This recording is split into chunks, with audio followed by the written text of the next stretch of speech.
Hey everybody, Jay Schlansky here from the 5th Trooper Network. I just want to take a moment to thank you for checking out this show. Did you know that over at the5thtrooper.com we have tons of other content, including blogs, other podcasts, all kinds of stuff. In addition, if you want access to exclusive content, you can join us on patreon.com/the5thtrooper and join at any level and you'll get access to exclusive blog articles, access to our private Discord, and much more. So please check us out, and thank you so much for all your support.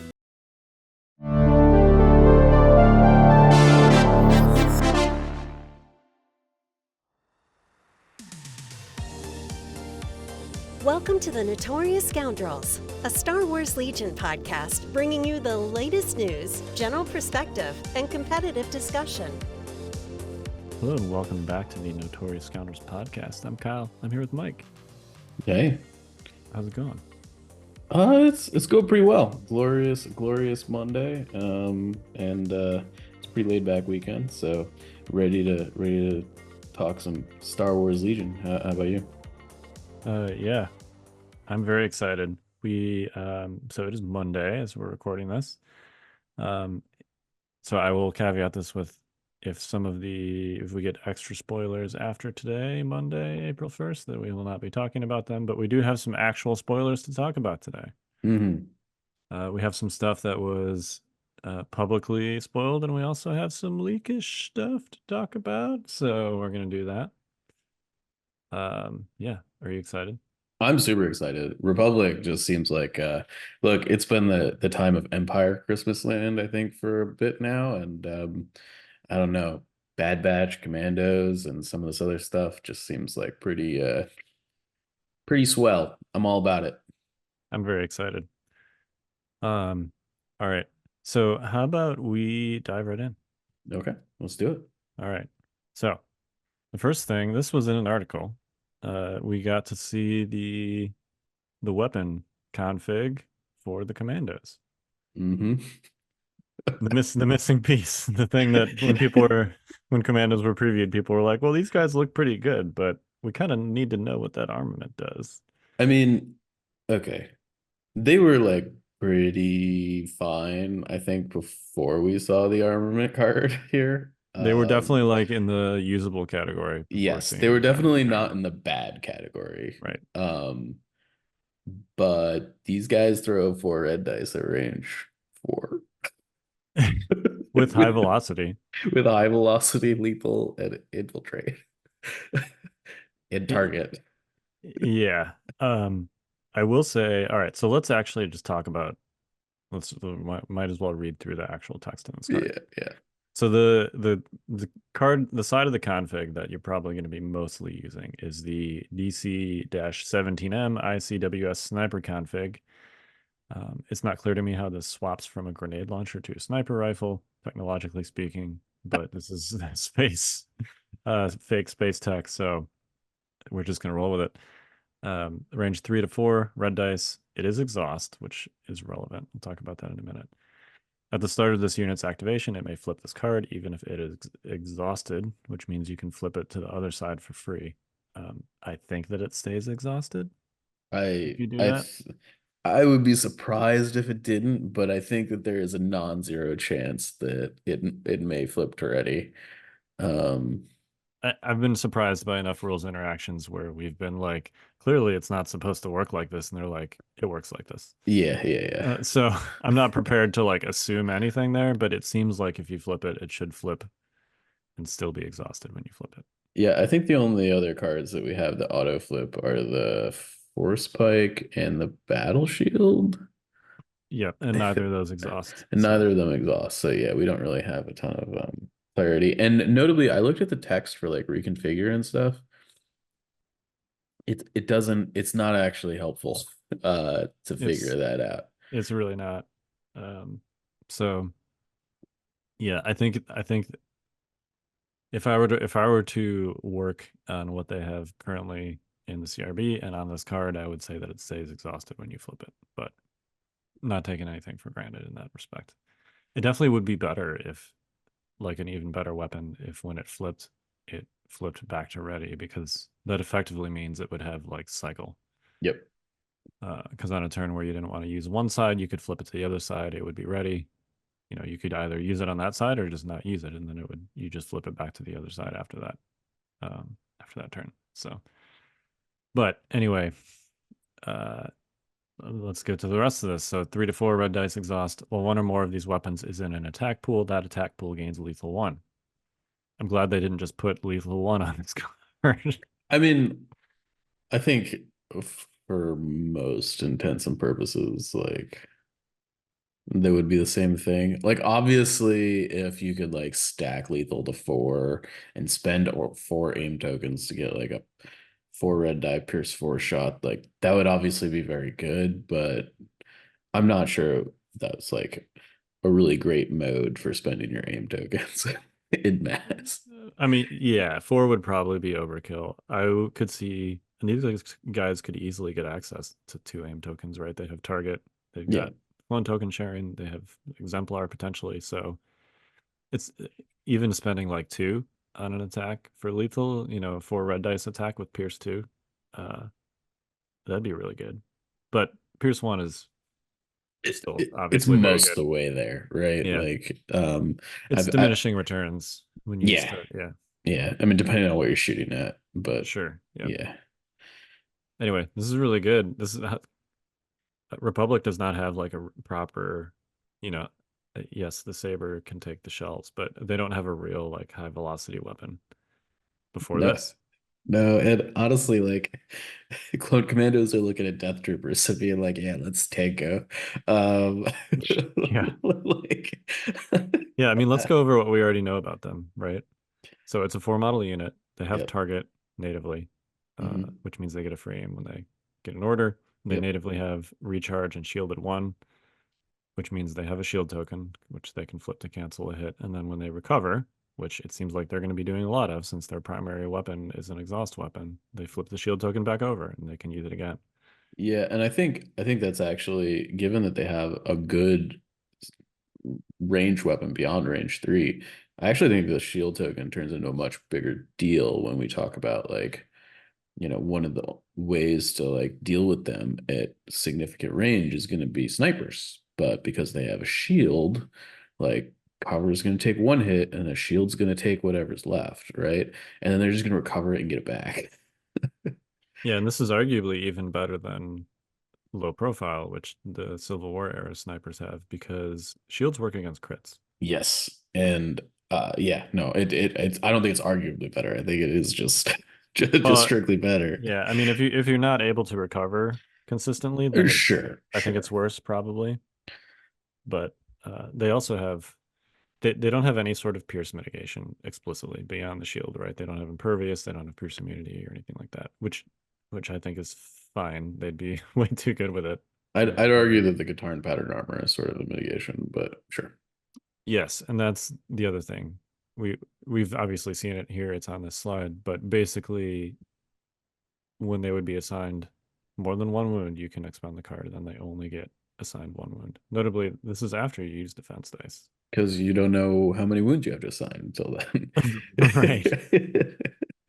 But this is um yeah, it makes it impossible to kill them in 1 shot.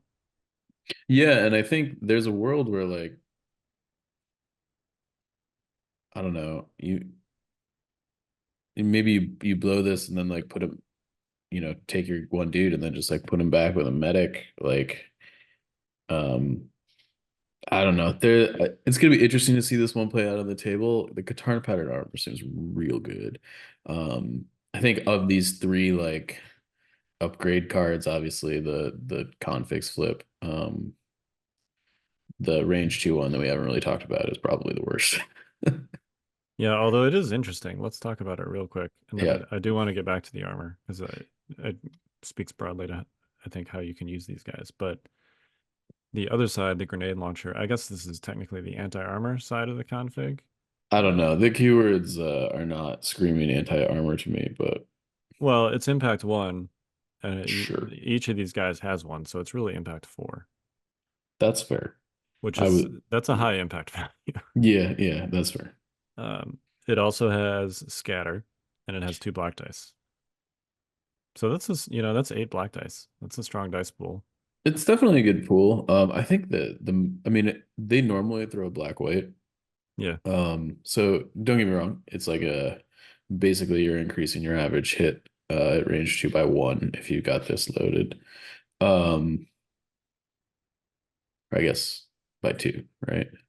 yeah. Because It's yeah, it's yeah. it's yeah. It could No, because no, it's 1 because it's 4 white dice upgraded to 4 black dice. So you're netting plus sure. 2 on those, yeah. It's also a much Um, more reliable pool with the blacks in there instead of the whites. for sure, but I actually think the scatter is super interesting. Yes. Just in that Republic really has not had access to this keyword, and Republic is also the faction that, at least at the moment, is running the most things with Force Push. And the fact that you can maybe like scatter things and not having to like really commit your Anakin because they're 4 inches closer to you or whatever because you scattered their guys out might be a really big deal Yeah, or just scattering something into the open that you can shoot. for sure. You know, Republic, other than ARC Troopers, doesn't really have a lot of things that explicitly strip or mitigate cover. Obviously, they have access to some critical, and they can fire support, which it's like, okay, reduce your Yoda's saves from probably the 10 to biggest 8, thing. right? Because his ranged attack has blast on it. Yeah. But this is like a way to potentially give your units open shots on a unit that only costs 75 points to enable that. So look, uh, I don't know how this unit costs 75 points. I just like there's clearly an arms race going on. I don't know like what I mean, this is not 100 point unit. It's like definitely not, but like it's definitely it's probably shouldn't be as expensive as like an ARC Trooper unit. But it's 70, it's cheaper than a phase 1 DC-15 squad. I don't know. Like Yeah. And that phase 1 DC-15 squad has one more wound, but lower courage, much less durability because they don't have the shields or the Katarn pattern armor. And, at range 4 plus, it's only 2 dice. and this unit effectively surges to block with complete the mission. Like Yeah. on defense. Like they're rolling Mando's Ace for the most part, minus Impervious. And yeah, I don't know. I mean, It's yeah, yeah. they're really cheap for what they do. There are some real drawbacks here. The biggest one is the fact that the config does have to recover. So, and they're going to want that aim token to proc lethal. Yes. And Uh, also potentially a second one to reroll dice. On 4 dice, even if you assume that they're going to have basically a critical 2 because of the complete the mission, which I think they probably should most of the time because you want to run these guys in 3s and that gives you 3 tokens to drop. So then you yeah. just put like 2 tokens basically where your opponent needs to go and then 1 token where all your commanders are going to go. Um, but uh, even if you assume that they have critical 2, which sometimes they're not going to, you still get at least 1 blank on 4 red dice like 40 something percent of the time. Yeah, I Um, think the thing is if you're able to give orders to all 3 of them every turn and they're like relatively close to each other. And by relatively close, I mean sharing distance. Like yeah. you just always have 2 aim targets. Like because you've got one from target and one from sharing just naturally at the start of the turn, right? Um On your first unit, and maybe you don't need to spend one of those extra aims on rerolls. well that's the thing, And right? Like yeah, you're rolling all red dice at that point. Like you're probably not going to need all 3 for rerolls, likely. I, I do think getting all 3 of them orders is going to be fairly difficult to do consistently unless you're taking HQ uplink, which makes them Uh, 85 points. yeah, but might be reasonable. It might be. To be honest, like you recover, you get back the uplink, you trigger target every time they get an order, you get your shields back every time they get an order, and they recover the config every time. I don't know. It just seems it's certainly value for your 10 points because you're going to Yeah, be recovering anyways. it's definitely like the most value I can think of out of an uplink. Yeah. Other than like a B1 unit in a B1 horde that doesn't have access to direct kind of a thing. Yeah. But for me, the biggest thing that's appealing to these guys is that they are 75 points. So I'd rather, personally, I'm looking at stuff with fives. I know fives is like, people are like, oh, he's so expensive. He is expensive. He's 40 points, but he gives you an extra face up, which you can pass to a clone unit. And obviously, you're running a clone commander alongside this, which you want anyway, because you want that core token face up to fire support these guys. Oh, totally. Just Um, the 4 red dice fire supported by an RPS at range 4 is really good. yeah, and then if you can get anything at range 3, Yeah. like a Z6 or a DC-15 pool or whatever, any of those things, that's gross. Yeah. Uh, so you want that clone commander anyway, and then fives, if you put him in a phase 2, he's 13 more points than a um, Z6. If you put him in a phase 1, he's 18 more points than a Z6, but he gives him an extra courage. He's got his own heavy weapon profile, which is decent, and he's got an extra wound. So I don't know. I'm considering it. I like it. The thing that I don't like about an uplink is it doesn't actually add any beef to anything, which I feel like, Sure. I mean, 3 uplinks is the same cost as 2 medics, which add bodies and they add, you know, bring back wounds to these guys, which I think are going to need at least a medic or 2. So Yeah, I mean, you can build a really scary, like high activation Republic, like range 4 plus gun line with these guys. Like you can take like 3 of these, and then you can take like 3 strike teams, and all of a sudden you're only at like 400 points at that point, just so we're clear. yeah. Like you have half your list left. Yeah, you can get to, I think, basically 11 activations doing that. I've built 11 activation lists without the strike teams with these guys. Yeah. And yeah, I don't know. They're definitely going to open up, I think, Republic list building a bit. At least I think that's the plus side to these guys for sure. Yeah, I'm a little bit on the fence on that. I feel like they definitely allow Republic to kind of just like drop the Force user, in my Yes. opinion, and go for more high activation list. I do think that, in my opinion, every Republic list needs to start with 3 of these guys.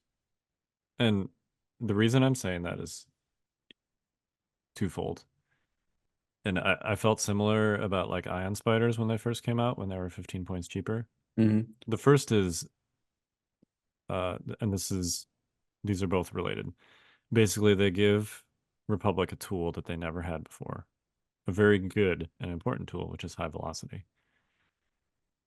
That tool is a direct counter to the previous, like, popular and effective archetype that Republic was running, which is dodge spam. And thirdly, that tool is accessible for relatively cheap. Well, it's not relatively cheap. We're printing money here, guys. Like this is Okay, I'm this is trying to like free. I'm trying not to be hyperbolic here, Mike. I understand, Um, but that's what I'm here for. okay, yeah.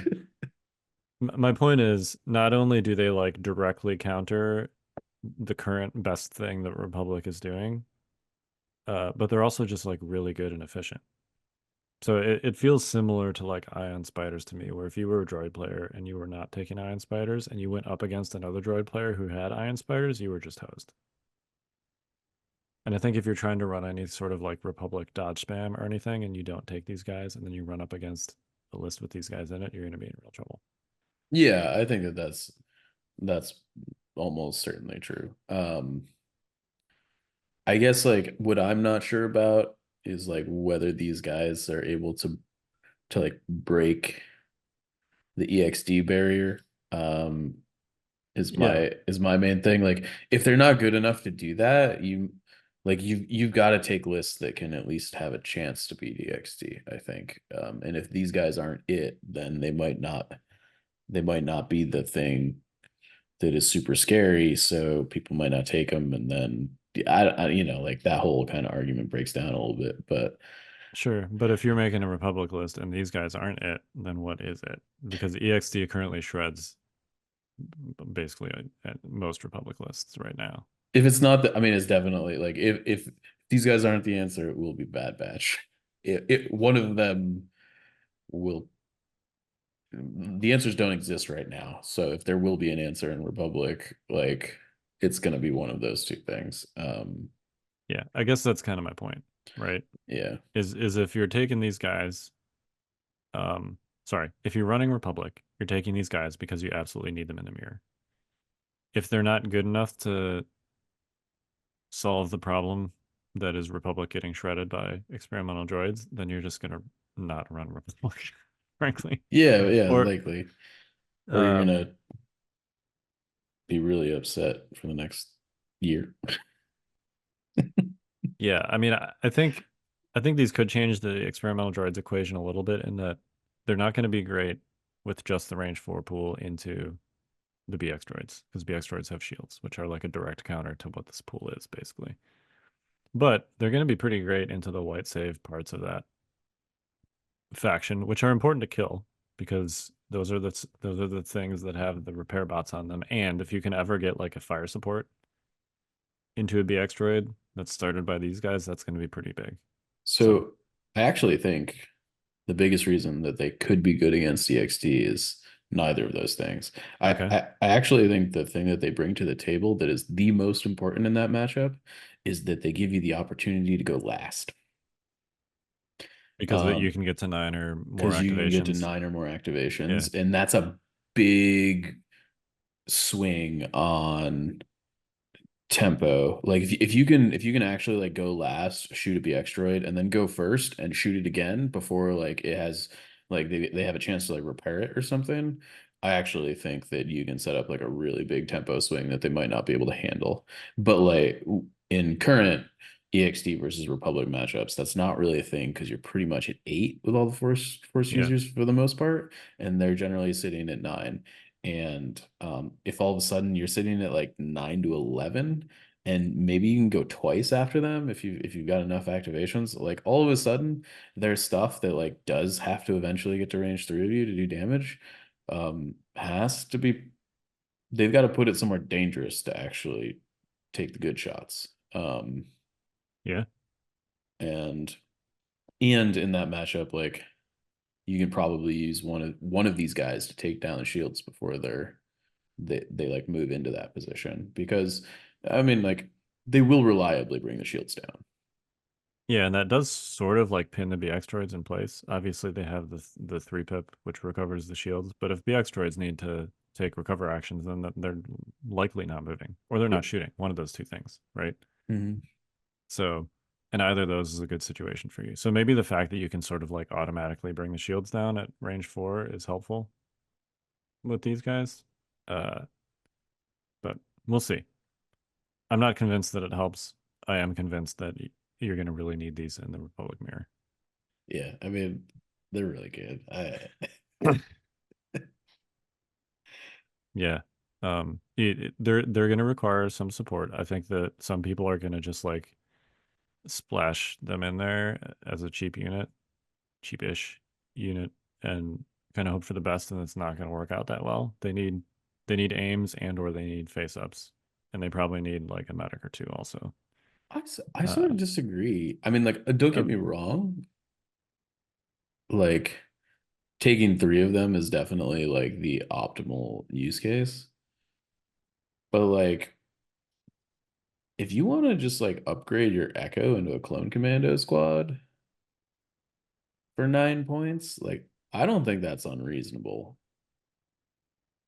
sure, and if you only have one, then it makes it so that it's easier to make sure that they have an aim, right? Particularly Yeah. via sharing, because there's less demand there. Uh, Mhm. I do think that if you're taking less than 3, it makes the complete the mission a lot harder to consistently proc, Oh, it definitely does. And that's sort of particularly on like, offense. yes, yeah. Because you definitely want like one zone of control for making sure you're always on search to block with these guys. Because like at the end of the day, they're a 4 model squad. You don't want to be rolling 50 percenters, even with the Katarn pattern armor. Yeah, I think it's best tactically speaking to kind of view these guys as like a strike team, Yeah. really, like a 4-man strike team. They definitely have some tools to be a little bit more durable than your typical strike team, but they also, you know, other sniper strike teams can operate at range 5. These guys have to operate at range 4, which is still like further than most units can bring their full pool to bear, but it's also a more dangerous range than range 5. And they're going to be vulnerable to pierce. Like a BX droid sniper shot with the extra 2 dice from the surge mechanic in EXD, if they get an aim from somewhere, that's probably going to remove a model even with their shields. Yeah, So likely. And if BX droids are plinking you like that at range 5, you're gonna be down to like 2 models pretty quickly. The Katarn pattern armor doesn't really help you there. So no, it does not. So yeah, in my opinion, I think you're gonna want some medics. I think, amusingly enough, if I'm trying to think about how to handle the commandos in the mirror, the one tool again that stands out to me is Obi-Wan. Yeah, no, he gets around the Katarn pattern armor thing real nicely. Yeah, with deflect, he also gets around the whole no dodges thing because of how Sarasu works. Actually, that's interesting. When this unit would be assigned more than 1 wound from a non-melee attack, you may expend this card, assign this unit 1 wound instead. That suggests to me that if you got Sarasu from multiple models, you could blow that card to only take 1, right? I Or think this or should deflect in general, right? Yeah, I mean that clearly, in my opinion, this should say from a ranged attack. Uh, Non-melee attack is weird language. I guess maybe they're trying to account for like overrun there. Yeah, I But don't it know. seems to imply that it has to still be an attack, which deflect is not. But at least if you're reading this literally, Yeah. which is what you should do with rules text when you Yeah, first see it, yeah, like this covers basically any source of wounds that is not a melee attack. yeah. Um, I yeah, don't I know. think I think it's supposed to be like things that are attacks, attacks that are not melee attacks, basically. Sure. But that's not how it literally reads. Well, So, I guess that wasn't even what I was thinking. I was just okay. thinking that like they're technically assigned wounds like during the attack from deflect and gem and like all those other sources. Like that happens during the attack. It's not like it It happens after, right? it does, but at least in the case of deflect, I think you could argue it's not from the attack. Anyway, this is going to require some kind of form, Sure. probably. A new card required a form. We're like, what? Yeah. But yeah, I mean Obi-Wan, right? He protects against the high velocity. He protects against their lethal, and Yep. he can deflect wounds back to them. So, Also um, protects against the critical. yes, with protector. Yeah, so that's interesting to me. And I was making it earlier. You can actually make like a 9 activation Obi-Wan triple commando Padme list. Yeah, it turns out when all of a sudden we're like, oh man, we're paying 97 points for full arcs, and then you're like, yeah, you can kind of have like a similar thing for 75. And it's like the range 3 pool is basically like pretty similar, and the range 4 pool is just obviously better. Like, yeah, okay, I'll take that. Yeah, yeah, I'll take definitely. my 22 point per unit rebate. Yeah. Yeah, across 3 units, that's the cost of an Echo Strike. Yes, it is. Although once Bad Batch comes out, I think that is going to be the end of the Echo Strike because you can't take Echo twice. But Well, I mean, in fairness, we don't know that yet, but it seems likely. Yeah. Because we haven't actually seen the Echo card, but that's true. I assume that it says Echo. it's still got to have a dot on it, right? Yes. But we've already seen this with like the dark saber and stuff where you have an upgrade that is Yeah. on different units in different places and it still has that dot. Now currently, of course, you can't take the dark saber on any of the units. That None of the units that can take the dark saber are in the same faction, right? It's 3 different dark sabers in 3 different factions. But so that's not like currently a problem, even though it would be, but it will be when Echo is a thing in Bad Batch. That's going to be something that I think is going to be clear how it's supposed to work, but it's something to think about.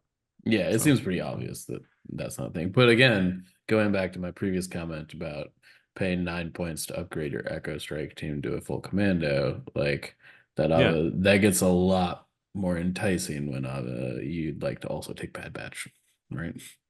right. Yeah, it's not that big of a deal if you could just Yeah. replacing Echo with a clone commando unit. So yeah. Um I do want to say, as cool as these guys look, and as nice it is as it is for Republic to have some access to tools that it didn't have before, uh, I am a little bit sad that both these guys and the range troopers are basically like static range 4 units. Because I think there's been a feeling that Legion has gotten kind of static, and it definitely has, at least more than it used to be. Like movement is just not as important as it used to be.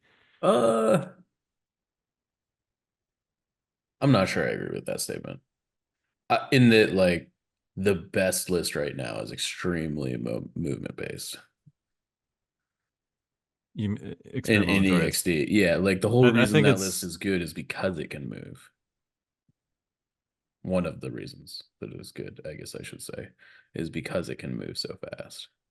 yeah, but it's I It guess it I don't mean necessarily about the raw distance you can move. I mean things like maybe I'm thinking about like lateral movement with respect to cover. sure. Um, Obviously movement is still relevant with respect to scoring objectives. And the fact that EXD can do it in such a like hyperbolic manner, I think highlights that. But I definitely think in general the game has just become more about gun lines and become more static. It definitely we're so yes, I agree with that take. In that the game is definitely moving more and more towards um what I've kind of been calling like hyper efficiency lists. Like we're getting away from units that do like tricksy things or even units that are just like hardy and good. We're getting into like some really crazy ranged efficiency stuff that we've like sort of seen shades of before, but I think, you know, the Republic gun lines and the Pike gun lines were like sort of felt like stage one, and EXD feels like stage two, and range troopers and clone commandos feel like they're just sort of like mm, arms racing that up to 11. And Yeah, I guess that's kind of my point. Is like the last thing I wanted to see in new units was things that are even better at shooting things from long range, and that's what these are. And particularly, like if you look at clone commandos, right, their range 4 gun is an expend, which means that they're going to be in the same spot. And the fact that they have tokens that don't move around also means that like you're incentivizing the clone player to drop all three of these guys in one spot and sit there and recover shoot all game. yes, that's definitely. I mean, I do think that it will be the range two pools are definitely good enough to incentivize them, I think, to move around once towards like the end of the game. Potentially. Yeah. I do think that this unit is going to be incredibly gross and busted feeling, like rolling up onto like a KP or a breakthrough sort of situation where your opponent's like, yeah, I kind of have to like move and like kill your units to win, but you still have Katarn pattern armor up. I can't actually kill your units. Like Yeah, if you've got some even like reduced strength clone commando squads going into turn 5/6 and your Katarn pattern armor is still up, that's going to be a real problem for your opponent because yeah. it's a guaranteed effect, right? It works 100% of the time. So if you have two models left in your unit and you've still got your Katarn pattern armor up, the only way to kill that unit in one attack is going to be to melee it. Otherwise, you're guaranteed. It's going to be guaranteed that you have to spend 2 attacks on that unit, and like going into the closing turns It, of a game, each attack that you can make is extremely precious. Typically, yeah, at least two, right? Like at least two. we Right? we've got to remember that like at the end of the day, like they still have surging red saves most of the time. Like Yes. sometimes your attacks are gonna bounce, you know. Right. Uh, so um, particularly in the end stages of a game where you're trying to throw small dice pools, a lot of the time into to deteriorated units. So yeah, Yeah. I think it'll be interesting. Yeah. They're super good. I'm not convinced that they're going to be like the saviors of the Republic faction, but it's definitely a very efficient unit that is going to be taken a lot in threes. Yep. In the same way that arc strikes were when they first came out. So, all right. Should we move on to the Yeah, the other spoilers are so I cool. hesitate to say more exciting, but it is kind of more exciting. I will say that I think out of all the spoilers we're gonna go over today, this unit's the most busted. The commandos. Yeah, for sure. Yeah, I agree with that. Yeah. All right. Uh Here we go, more Republic stuff. Yeah, man. I was Qui-Gon super Jinn. super pumped about this. Yeah. You want to read this for us? Yeah, sure. So he's 165 points. He's the Maverick Jedi Master. He's an operative. Finally, Republic's getting some more operatives. We've got Bad Batch, now we've got Qui-Gon Jinn. Whew. Yeah. 2 force slots, a training slot, a gear slot. He's got jump one, a Taru mastery, immune to pierce, independent dodge one and surge one, master of the force one, and his lightsaber actually kind of sucks. It's just red, triple black, and white, and he doesn't even surge crit. Like, Yeah, it's not great. And I mean, he does have a Taru, so you can attack twice. oh, that's But fair. That's fair. Yeah, but he doesn't have charge. Except, I mean, we'll get to his command cards in a yeah. second. Um, but uh, yeah, I don't Yeah. know. And it's 5 dice twice. So once you're in there, it could be Yeah, I fun. guess once But he's in there, it's okay. yeah, the fact that he doesn't surge or anything, that's not great. I mean, at least Obi-Wan has like critical too, right? Yeah, I mean, he does have Surge one, Independent Surge one, so like, But that's if he uh, doesn't have an order, yeah, which is generally bad for Force users. I do think it's interesting that he might be like, if triggering Independent on him is good, like you might want to just like take Battle Med on him and just like give his order away every time, but you probably won't want to do that. Yeah, probably not. But two of his cards kind of force you to do that. Should we talk about the command cards here? Sure, sure. So his one pip is Loose Cannon. It gives orders to no units and places an order token face down on the card. You may look at this token at any time. When you would draw an order token from the order pool, you may use the order token on this card instead. If this token is used to activate Qui-Gon Jinn, he gains charge and may use one of his force upgrade cards without exhausting it. So this is basically ploy plus charge plus using a force upgrade without exhausting it. Yeah, and you get Which to attack twice because of Ataru. Like, right, yeah. yeah. It's pretty good. I mean, procs the independent, still give you order control. The thing about using force upgrade cards without exhausting them almost feels like a nod towards inquisitorial training. It does. It's like get wrecked. Yeah. Because you have to exhaust the card in order to for training to proc, right? I don't remember the exact language on it. I think that it says something to the effect of if you use it, it still gets exhausted.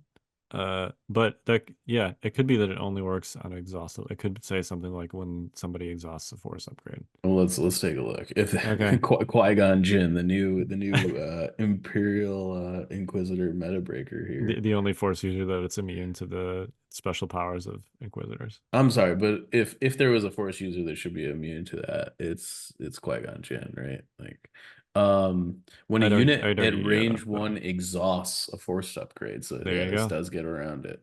All right. So There you go. The only one that can force push an Inquisitor. get wrecked. All right. 2-pip. Yeah, Jedi ambassadors, Qui-Gon Jinn and one trooper unit.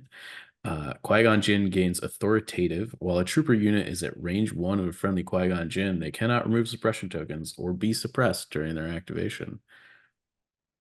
So kind of like a old school complete the mission sort of feel, along with he's got like authoritative to trigger like some fire supports or something. And trigger independent. I mean, this is basically Maul's Shadow Collective Maul's 2-pip, right? Like, doesn't that do Yes. almost the same thing? I think it's a very similar effect, yeah. Yeah. Other than authoritative, obviously. But yeah, it's neat. Mm-hmm. I dig it. I dig it. Allows you to run some phase ones maybe with a little more confidence. Yeah, phase 1 sucks so bad, man. Like You know what? I take issue with that point because go ahead. yes, they are bad naked when you don't have enough face ups to use them for fire supports. But Sure. they have a ton of great upgrade options that make them not bad, right? Like you can give them captains, which lots of people do. Uh, Mhm. their heavies are great between the Z6 and the DC-15. Even the RPS is really solid. I would argue they're the most versatile core unit in the game. More than pikes? Okay, that's fair. They're the most versatile, not pike core unit in the game. It's okay. I mean, in fairness, I think pikes might be dead with clone commandos like being a thing. Oh yeah, clone commandos are real mean to pikes. Like, yo, I hear you like dodge tokens. Um, How would you like to be just a rebel trooper defensively? yeah, get wrecked. Yeah. Not even just a rebel trooper, just the Geonosian, basically. No. Yeah. All right, 3-pip. Yep, mindful of the living force. It only gives an order to Qui-Gon Jinn, and I really like this one. Qui-Gon Jinn gains free action guidance. When a non-droid trooper unit spends a green token, place a matching token on this card. Friendly units with a force upgrade card slot may spend green tokens on this card. Um, it doesn't, so like it takes you the tokens you spend, and it also takes tokens that your opponent spends, as long as they're not droid troopers, and puts them on the card, and then all your force users can use them, which I think is really cool if you're like trying to, like, because Qui-Gon's an operative, you could do like Anakin Kenobi Qui-Gon if you wanted to, in like some like alternate dimension, There'd be a lot of points, but yeah. Hey man, you gotta live the dream. It's possible, yeah. And this would Yeah, give you a lot of green tokens to fuel that awesomeness. totally. So I'm all about it. It's a really cool effect. Yeah. Overall seems pretty cool. It is points cost. Is he gonna be taken over like Anakin or Kenobi? The fact that he doesn't just like natively have charge, I think is kind of a problem. Probably. But I mean, overall, relatively balanced, I think, which is nice. Yeah. Okay. Very, very like, I don't want to say generic, but a much more like traditional, like just kind of jack of all trades force user, which Republic doesn't really have. So Yeah. And it, doesn't really share tokens, so you can kind of afford to maybe get aggressive. yeah, he kind of reminds me of like Commander Luke. Yeah, I think that's As far fair. as a role is concerned. Yeah. All right.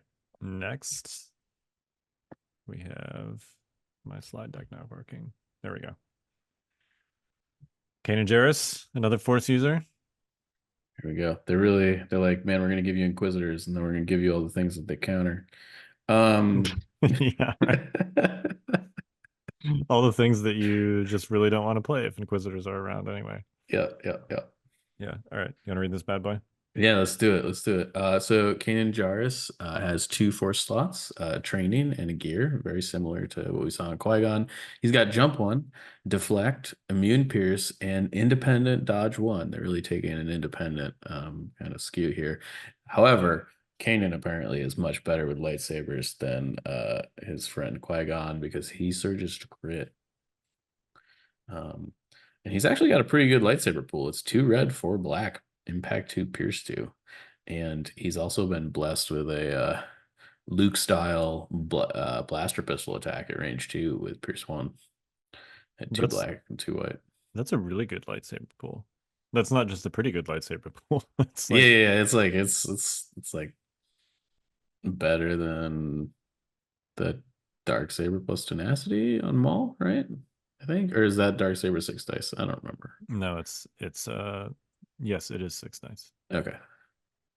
Um, But it's I'd say it's comparable to like Anakin or Dooku, yeah, for sure. Um, which is so to say that it's good. yeah, yeah, yeah. Again, no charge or relentless. So, and no master of the force. Kanan, I guess, is kind of like a lesser Jedi. So I guess Well, that he makes didn't finish sense. his training, Yeah, I wonder what happened there. I'm not sure. Did the Inquisitor show up? He's actually in a Bad Batch episode as Caleb. Yeah, and one of the very, I think, like the first Bad Batch episode. It's like, Yeah. yeah. Yeah, so you actually see I don't think it was Inquisitors, it was just Order 66 Oh in yeah, it that was situation. totally, Yeah. spoilers. His master doesn't really make it out of that one, Nope. but But he does. indeed, indeed. Yeah. Caleb Dune, right? That's his actual name. Yeah, I believe Yeah. so. Okay. But yeah, I mean he seems good. Should we look at these command cards? Yeah, totally. So his one pip is never truly blind, which the theme of this card just like really Yeah. it gets me going.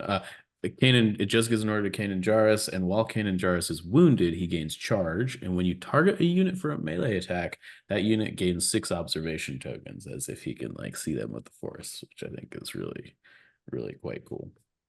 Yeah, and presumably other units could also take advantage of that if he doesn't need all 6 of them, which he probably won't. So Yeah, and like if you don't kill it, you just like force push it out of melee with you, and all of a sudden, like your ranged units can shoot it with the observation tokens or whatever. Which, yeah, I don't know, very cool, very cool. yeah, the fact that he doesn't like normally have charge, again, a little bit annoying, but at least it's on this one. Yep, absolutely. This two pip is spicy because we really don't have all the information. Yeah, there's a key piece missing on this Yeah, one, yes, right? there is. So it's I'll be right behind you, and it gives orders to Kanan Jarrus and Ezra Bridger. And uh sorry, shows over. We don't have an Ezra Bridger spoiler here. I don't know. We'll see what that looks like. But Kanan Jarrus gains teamwork Ezra Bridger, while at range 1 to 2 of each other. Ezra Bridger and Kanan Jarrus gain charge. Well, there you go. Charge again on another card. So Yep.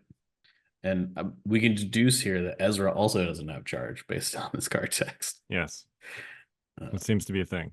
I'm noticing a theme. yep, yep, yep, yep. So, All right, 3-pip. yep, Kanan Jarrus Jedi Knight. It gives orders to 3 troopers. Kanan Jarrus gains Guardian 2 and Soresu Mastery. Units with face-up order tokens may skip their rally step. And yeah, I don't know. Soresu and Guardian 2 and Rebels is a pretty big deal, I feel like. Yeah, in a white save army. Yeah, yeah, yeah. Also very thematic for Kanan. Yeah, for sure. Very defensive, like helps his buddies. Um, yeah, I think Kanan's pretty good. Feels very Luke without charge, which is to say I'm not sure he's gonna quite get there, but we'll see. Yeah, I'm disappointed too. There's not like a K2 style sacrifice card here, given that that's Kanan's like. That's sort of his Sorry, shtick. spoiler alert, but If you haven't seen yeah, Rebels yet, get out. yeah. I feel like there's a what's the word I'm looking for? Like it's far enough in the past that you don't have to. The amount, so I will say one thing I don't really get is that it seems like in in all of the like Star Wars games that we've seen recently, like people have like really really want the Spectres like more than other stuff, and I don't really Yeah, get it. Like I get they're cool, but like I don't think they're like that much cooler than anything else.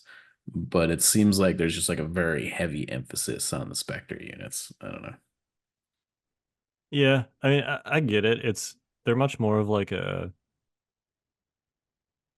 team than a lot of other, Star Wars tends to focus on like individual stories, and it's one of the few uh like shows that kind of focuses on a consistent um like cohesive team with a bunch of different type of characters in it. Sure. So I get it. It's like a D&D party. Yeah, right, exactly. You know, most of the other Star Wars shows focus on like individual characters, and there are like side characters in those, right? Yeah. Um, but it's still like the Mandalorian, right? That show's about Din Kenobi. Djarin and yeah, Kenobi, right? Ahsoka. Um, whereas Rebels is it's about the Spectres collectively instead of anyone. Clearly as Ezra's kind of the protagonist there, but each of the Spectres is like an interesting character in their own right, and they're a cohesive team in a way that you don't really see very often in Star Wars. So That's fair. I dig it. anyway, all right. Next we have the probe droid, the Imperial probe droid. Yep. It's about time. It is about freaking time. Like, man. Yeah, I don't understand why this hasn't been in the game already. This seems like we did like Blizzard Force, we did all this stuff. Like, how do we not have probe droids?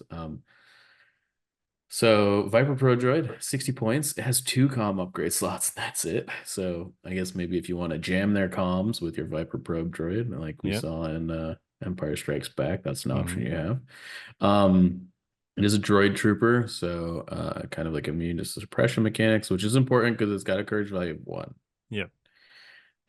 And then it has action observe 4, pretty thematic, self-destruct. If it has at least 1 wound token, it can self-destruct. And its self-destruct is red, double black, double white, blast, and suppressive. Pretty good. It is, It's got hover air, and it also has infiltrate for anybody that's really trying to get that self-destruct triggered. What would be sort of fun here, I think, is if you like infiltrate your Viper probe droids and then you gave them new ways to motivate them. Uh, took the wound and then just blew them up in the enemy's army. I think that would be really good. That's really funny. Yeah. And you can triple move them too to do it. You totally can. And then That free seems well action worth 60 self-destructive. points. Yes, yeah. I'll take a bunch of these for that for sure. And you can even uplink them so that you can get it on extra Gs. So you can do the maximum. You can do 3 of them basically. Yeah. That's really funny. Yep. They also have observe 4 if you don't feel like using them as suicide bombs. Yep. Which is also pretty good. Totally. All right. Here we go. I know everybody's been waiting for. I certainly have been waiting for this unit. Jar Binks. Hey, I mean, they were talking about Gungans on stream, and here we are. A couple of weeks later. I guess it's really not even a couple of weeks. It was like last week, right? Yeah. With the first Gungan spoiler. Yep, here we go. And it's fitting that it should be the senatorial representative of Naboo himself. Yeah. So he's 55 points. He's only got 1 upgrade slot. It is the grenade upgrade slot, which, I'm sure that he's probably got like some, what they call them, Boombas or whatever. Some kind of special grenade. Yeah. He's got free action distract, which I think we've seen on R2 and C-3PO. Yeah. And then he's got a new keyword, clumsy 3. While attacking or defender, the attacker must reroll 3 attack dice that show hits if able. This seems really annoying compared with distract, actually. Yeah. Notably, he has to reroll his own attack dice. It seems as well. Yeah, his attack is called wild flailing, and it is 5 white dice. Yep. Yeah. And it's suppressive. Yep. So at least you'll always get the suppression token, I guess. But yeah. And he's got flawed, so he's got a flaw card. We'll get to in a second, and he's got partnership, which is a new keyword, which is could be very good. After you deploy, choose another unique trooper unit. That unit gains teamwork. Jar Binks. So you can kind of turn him into like a R2D2 or Padme, but for like one unit. I guess you could do this with Padme, and that would be really good. Yeah, Um, because then it's not just one unit's token factory, it's everybody's token factory. it's everybody's token factory. Yeah. Um, Yeah. so That's what Republic needs. More access to more exemplar more tokens. tokens, man. I mean, but it thematically makes sense, right? He's the senatorial representative of Naboo. She's the senator from Naboo. I don't know. Yeah, totally. Um, so we've got a flaw card here: unintended consequences. You may play this card at the start of the command phase if there's at least one Jar Jar Binks command card in your opponent's discard pile. Each friendly unit at range 1 to 3 of an enemy Jar Jar Binks gains one aim or one dodge token. That is a really bad flaw card Yeah, as far as like bad for the Jar Jar player. yeah. It's That's a like, lot of free tokens potentially. yeah. I mean, I guess you could keep your Jar Jar like way away from everybody, maybe. I don't know. But he Or just only not use his command cards. That's also true. That's also true. I guess let's take a look at his command cards and see if they're worth taking. Yeah. So his one pip is but Misa doing nothing. And it's just Jar Jar Binks. If Jar Jar Binks does not perform any actions during its activation, choose another unit at range 1 of Jar Jar Binks to perform one free action. Mm. Yeah, it's not very good. If this was like printed on his card, I could see it because it's basically like guidance, but at the expense of his entire activation. The fact that it's on a command card is, I don't know, Yeah, not great. seems not great. Yep. But he's doing nothing. So That's thematic. Yeah. yep. His 2-pip is Misa, your humble servant. It's one trooper. After a unit with a face-up order token activates, Jar Jar Binks may perform the same non-attack actions that activated unit performed. So, like, could you guidance a unit with Jar Jar Binks if Yoda's got a face up and he guidances something? I think you could, right? I Maybe think so. I'm struggling to see how this would be because Legion doesn't really, it's not like Shatterpoint or MCP where each unit has its own set of like unique, possibly highly ridiculous abilities. And it's not like this allows you to duplicate a command card. Right? sure. Legion Yeah. kind of works around like there's like a structured set of actions that each unit is allowed to take. And just based on what keywords and stuff they have, they just do them a little bit differently. So a card like this doesn't strike me as like super useful in Legion, where you're basically just copying, a move or an attack or a dodge or whatever. I don't know.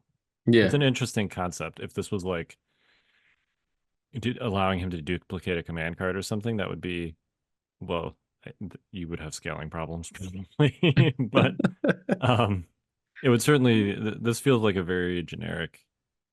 Like he can already sort of probably take most of the same actions that any other unit can take, except for with a couple narrow exceptions like guidance and like quick thinking.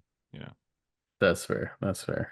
But Yeah, I feel like that card could get broken, but we'll have to figure it out, I think. potentially, if there gets to be more like unique unit card actions, then I could see it. Yeah. His 3-pip, definitely his best card. Bombad General. It just gives an order to Jar Jar Binks, and Jar Jar Binks gains Exemplar. So if he's partnered with Padme, you now have 2 Exemplar units that have teamwork. Yep. Which seems really good. And after Jar Jar Binks activates, each unit at range 1 of him gains 1 suppression token. For each friendly unit that gained a suppression token in this way, Jar Jar Binks gains 1 surge token. Yeah, I mean it's basically like General Kenobi, right? All your units surge for whatever turn you play this. Yep. Yep. In addition to like every time you take an aim action, you get like 2 aims and they're both exemplar. It seems really good. Yep. All right. Let's move on from Jar Jar. Yep. All right, last one. Man. The This thing is- IG 227 Hailfire droid. Wheelie boy. Yep. These things are really cool looking. Like I'm glad we got them right now because the fact that they previewed crab droids before these guys is criminal. I agree. Yeah. Um, Yeah, these things are actually in a movie. there And you they go. also look awesome. Yes. Not that crab droids don't look awesome, but they're crabs. Yeah, like I don't know. Yeah. Anyway, you want to read it? Yep. So it's 85 points. It's got a comm slot and 2 ordnance slots. And it actually has its own special ordnance that we'll get to in a minute. It's got AI move, agile 1, armor 2, arsenal 3. So presumably it can fire both its ordnances along with its twin auto blasters, which are 4 black at range 2. And then it's got outmaneuver, in a new keyword we haven't seen before, which is perpetual motion. Before or after this unit activates, perform a compulsory move. Which I assume is just basically like putting the compulsory move in there without allowing it to like speed over things with speeder, right? Yeah, I mean it's basically speeder without the ability to move over stuff. Yeah. Yeah. So that's cool. Also an awesome name for a keyword. It's got 8 health. It is a ground vehicle, and it has 6 resilience, and it looks like a white save on the die. Speed 3, very fast. Very fast. And it looks like we've got some more exhaustible upgrades here. So the Hailfire missiles are an exhaustible range 2 to 4, 2 red, 2 black upgrade, and they're 14 points. And the special text on this card says this unit may equip duplicates of this upgrade card. Yeah, so you can take 2 of them. Yep. It's also got fixed front, blast, and impact 2. So if you're taking 2 of these things, I guess this unit at that point is 28 plus 85 is like, what, like 113? 111. No, you're right. 113. Sorry. Okay. You're good. You're good. And that's like a 4 red, 4 black blast pool at range 4. It seems Pretty good. good. And because you've got like a free compulsory move every turn, you definitely can like Recover. move, recover, shoot. I guess if you're triggering AI, you won't be able to recover probably, but Yeah, I mean, you'd want to either override or have an order available for these guys. I do think it's hilarious that if these guys don't have an order, they're forced to move twice every turn. I mean, that's no different from SAPs, right? Yeah, that's fair, I guess. I just steps are a little easier to get orders on, I feel like, but Sure. Yeah. And presumably these guys are on a much larger base, which makes them harder to move around. yeah, I mean they're huge in the movies. I'm really, really pumped to see their model card for sure. Or not their model card. They're like their model. It's like a sideways occupier base. Yeah. Is that big enough? I don't know. I'm not sure. I think it would I would expect it to be more on like a Gav Okay. base, I think. Isn't that the same thing? The Gav occupier tank? Sorry. I didn't mean the Gav. I meant the Saber tank. Oh, yes. Okay, that's fair. Yeah, and that does have notches on all the sides. So. It does. Yeah, Yeah, I can see it. for sure. Seems good. Mm-hmm. All right. That's it. What was that other slide? That was a stock slide that I forgot to delete. Oh, okay. All right, cool. Look, Mike, it's been a while since I've used PowerPoint. Yeah, it was funny. We were getting this ready today because all these previews are super dope, and I was like, I haven't used PowerPoint in years. Yeah, it's like college, basically, probably. Man, really? You haven't done a PowerPoint since college? No, I've definitely done one more recently. It's just it's not a thing that I use very often. Let's put it that way. Okay, fair enough. So, all right. Any final thoughts? Bright future for Legion. A lot of cool stuff. So really, really looking forward to it. Yeah, me too. Enjoy the rest of what remains of your April 1st. Yep. Yeah. All right, we are the Notorious Scoundrels. And I'm Wes. Stay fresh, cheese bags.